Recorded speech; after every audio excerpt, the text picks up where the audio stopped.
Meu nome completo é Rui de Oliveira Fonseca. Eu nasci no Rio de Janeiro, antigo Distrito Federal, em 12 de março de 1915.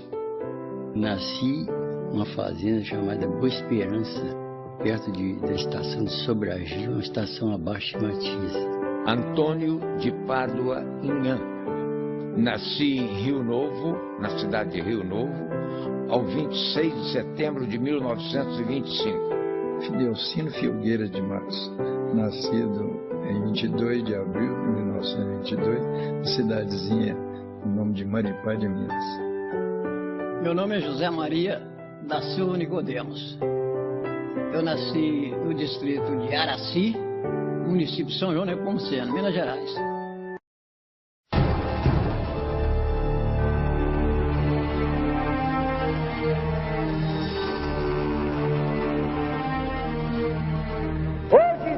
Às 6 horas da tarde, de ordem do eminente presidente desta república, os embaixadores do Brasil em Berlim, em Tóquio e o encarregado de negócios do Brasil em Roma passaram nota aos governos junto aos quais estão acreditados, comunicando que, em virtude da recomendação terceira da reunião de consulta dos ministros das Relações Exteriores das Repúblicas Americanas, o Brasil rompia suas relações diplomáticas.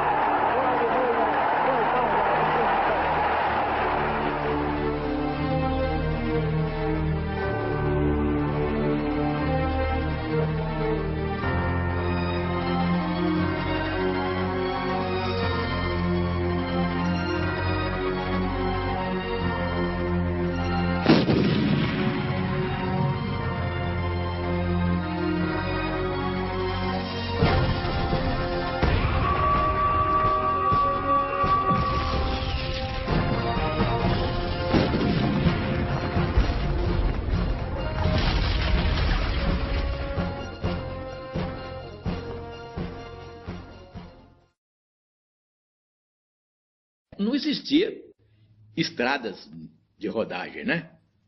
Não existia estrada de rodagem, nem mesmo estrada de terra. A gente não tinha acesso do sul para o norte e do norte para o sul. Não tínhamos, o acesso era através do mar, né?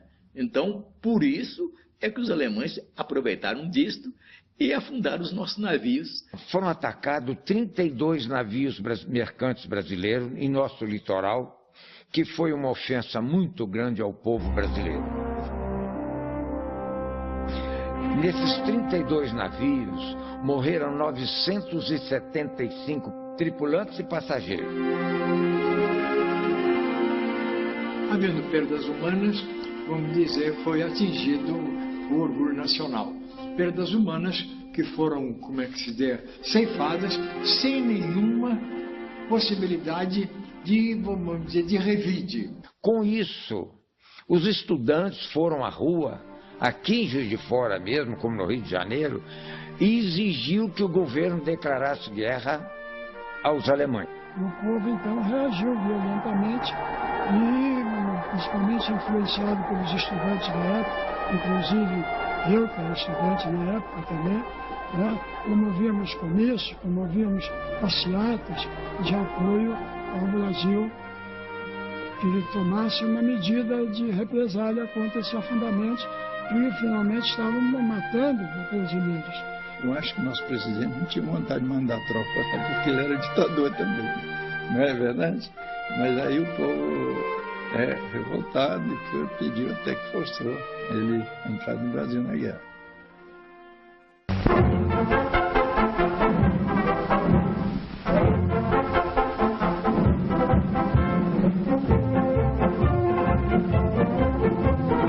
Brazil has declared war and joined the United Nations.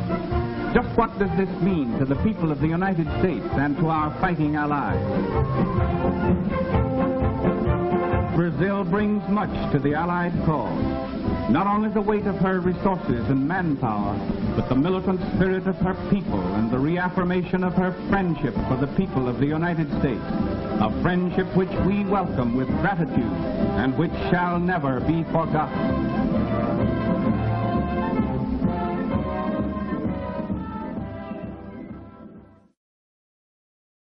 O fato muito interessante, do qual eu não me esqueço, é que havia um patriotismo muito romântico na época e logo depois da declaração de guerra surgiu aquela ideia de doação de metais para a fabricação de armas. Ora, nós não tínhamos indústria do material bélico, mas todo mundo começou a fazer as chamadas pirâmides metálicas. Então era panela, era caçarola e tal, e eu me lembro que na minha terra tinha, como ainda tem hoje, ele voltou para o lugar, um chafariz de ferro fundido, ainda me parece que do fim do Império, início da República, lá numa praça, até esse chafariz eles arrancaram de lá e botaram na pirâmide metálica para fazer um canhão, não sei como. Então, são essas coisas que a gente deve respeitar, quer dizer, a simplicidade do povo, aquele patriotismo romântico, como se a guerra já estivesse ali. Então, isso traduz muito bem o sentimento, as reações da nossa gente do interior. No dia que eu completei 17 anos de idade, eu me apresentei voluntário no 12º Regimento de Infantaria, aqui em Juiz de Fora. Não para ir para a guerra. Eu precisava do meu certificado de reservista, porque eu queria tentar a minha vida no Rio, que naquela ocasião exigiam mais o certificado de reservista do que a carteira de Ministério do Trabalho. Começamos a receber elementos de todos os recantos do Brasil. Isso eu achei muito interessante, porque todo o país participou e houve uma integração entre elementos do sul, do norte, do centro, etc. Nós chegamos a receber aqui no 11 um contingente, eu não sei de quantos catarinenses, mas uma grande, no mínimo uns 80 por aí assim. E ninguém falava português. Veio todo mundo para cá e não falava português, só falava alemão.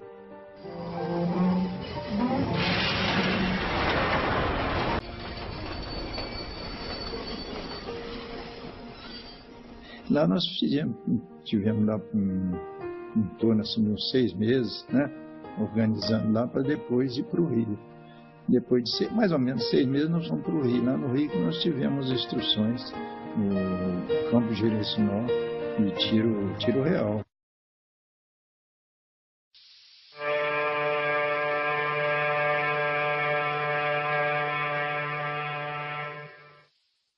A minha mãe estava num casamento da sobrinha dela, quando deram a notícia, o seu filho embarcou para a guerra. O casamento, a festa acabou. No dia 22, por volta de 8 horas da manhã, o navio desatracou e começou a penetrar no mar. À medida que ele penetrava no mar, o corcovado, que é grande, foi ficando pequeno, até que o tamanho do mosquito desaparecer na visão da gente. Aí eu pilhei com os companheiros ali de bom-bordo e conversa, será que voltaremos para ver o corcovado? Ivaí, não vamos para a chuva.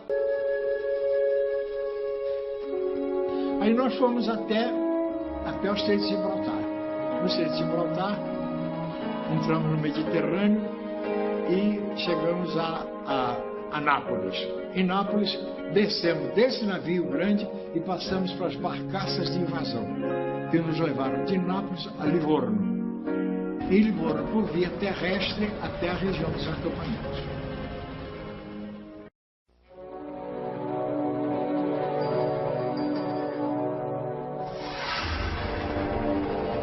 Gli alemão na Itália crearono diverse linee di difesa, perché strategicamente e molte volte tatticamente l'esercito alemão na Itália era ottimo, vinse perdendo, come a Cassino, anche sulla linea gotica c'erano dei vasti linee difensive, casomai 1, 2, 3.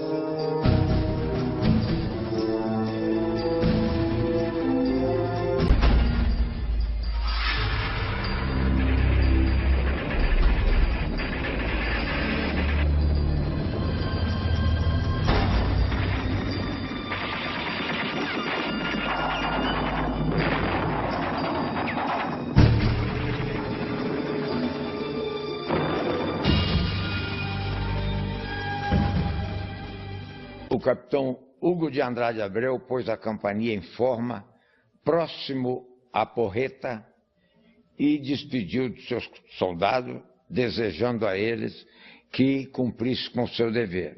Muita lama, ainda muita chuva, não tempestade, naquela chuvinha que molha mesmo. Nunca vi um ataque daquele jeito. Quer dizer, não, nós tínhamos que ficar na base e depois atacar. Você não acha? Normalmente estava estafado. A gente não dormiu a noite todinha andando. Né? Na época tinha sido degelo, estava a lama colava até. Na subida de Monte Castelo, é aí que eu senti o drama da guerra. Primeiro que você escorregava demais no morro, com chuva, barro, e metralhadora e canhão, tiro um atrás do outro. E o mais triste era você ver os companheiros mortos e passando de palhola, gemendo e gritando pela sua mãe. Mamãe, vou morrer. Ah, mamãe, tô ferido.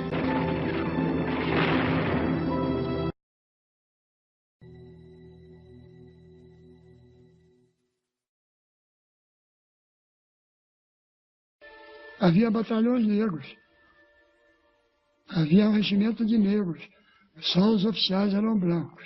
As unidades americanas, elas eram comandadas por branco, né? Coronel para cima, né?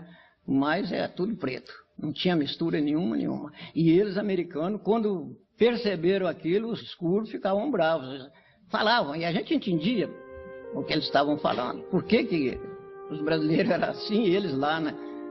Na mesma luta, no mesmo esforço, eram discriminados. Os pretos americanos ficavam malucos conosco, porque essa mistura de raça, aquele companheirismo, né? Não tinha separação, não tinha nada. Eles ficavam admirados, meu Deus, porque não estavam acostumados com isso, né? A propaganda nazi-fascista, né? Ela colocava principalmente o negro como um selvagem. Colocava uma faca na fotografia, né, na boca do preto, agarrando uma criança, naturalmente para esfaquear, por aí. Então o preto causava uma estranheza muito grande na população italiana, principalmente a população italiana do norte. Tiveram realmente alguma dificuldade de nos recepcionar, de nos aceitar. Mas as coisas são assim. À medida que isso vai acontecendo, vai verificando que o negro é um cidadão tão importante quanto ao branco. E isso, eu acho que serviu uma lição para o mundo todo. Na minha seção tinha um escurinho chamado Altivo, já falecido.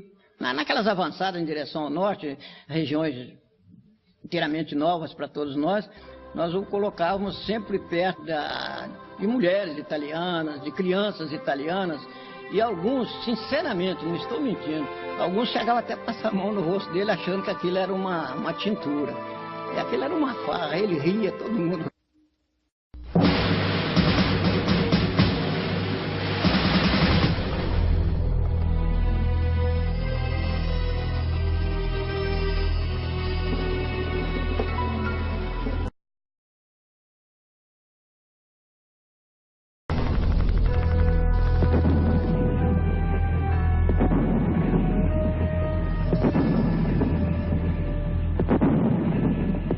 Quando eu fui ferido na mão, sangrando, eu falei, dizem que não dói.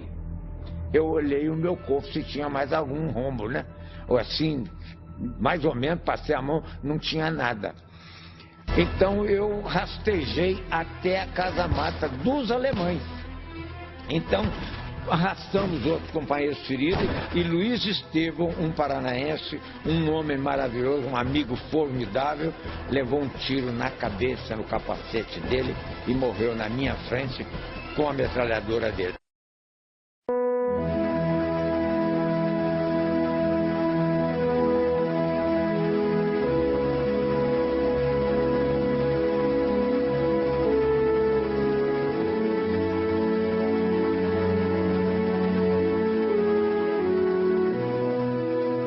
Revista que fala o repórter Esso, testemunho ocular da história. A Rádio de Hamburgo, depois de transmitir o crepúsculo dos deuses durante muitas horas, acaba de anunciar o Führer morreu. Terminou a guerra, terminou a guerra, terminou a guerra.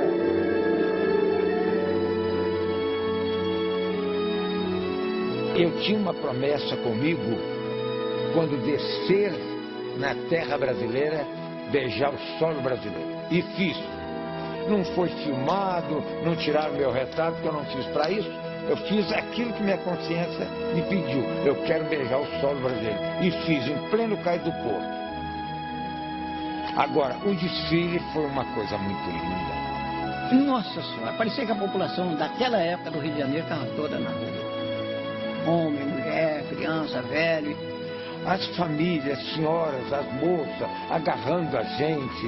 E cada um queria, às vezes, até tirar um pedaço da roupa da gente. Começamos a desfilar em coluna por 6. O povo invadiu a pista, desfilando por 1, coluna por 1. Uma espectadora deu um salto de felino no meu braço esquerdo, arrebentando 2 pontos da minha divisa. Ainda tive tempo suficiente de arrebatá-la e introduzir no bolso. Ela gritou, que pena. Isso para ela seria uma lembrança de guerra.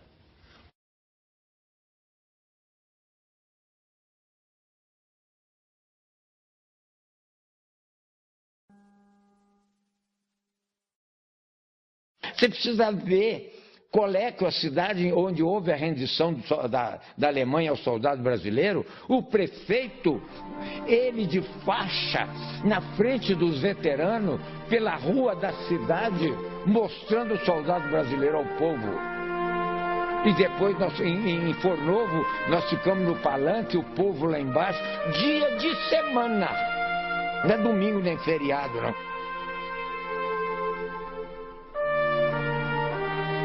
Democracia era a bandeira, que não existia no Brasil, não é verdade?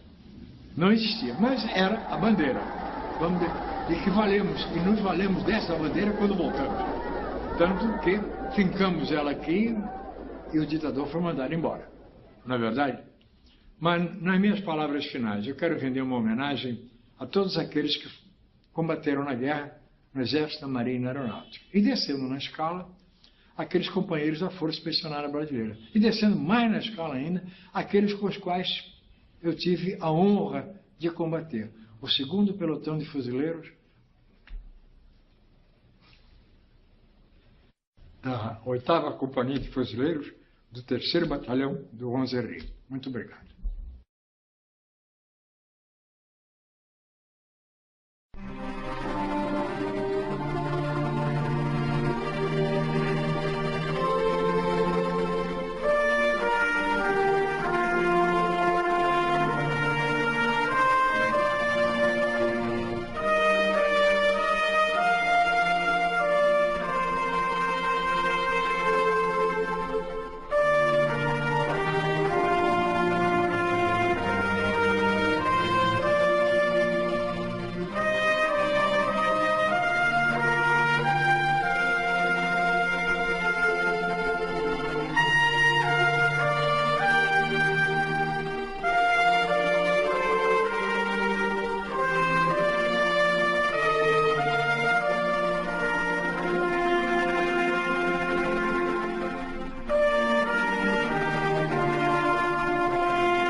sozinho eu já aprendi.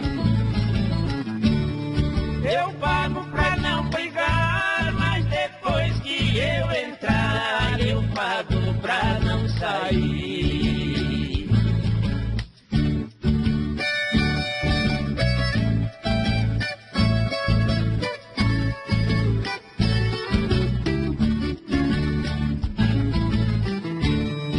Eu gosto da terra minha, por isso eu fui ser tacinha. Eu nunca fujo da rinha pra defender meu torrão.